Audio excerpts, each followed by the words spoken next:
kayong dialysis patient at laging nakakaranas ng hypotension during dialysis session?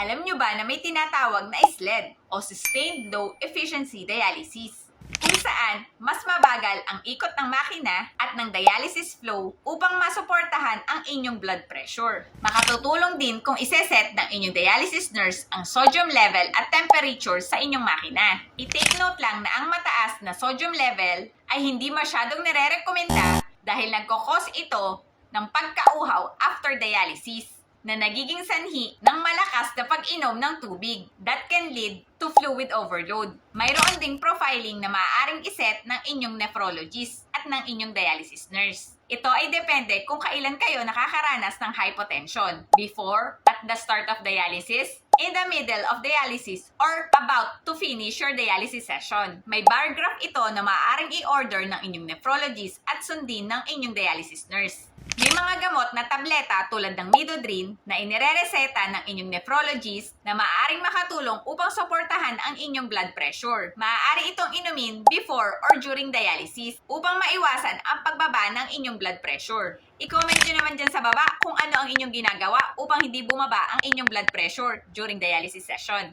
Please like, share, and follow nyo na rin. See you around mga kabato! Bye!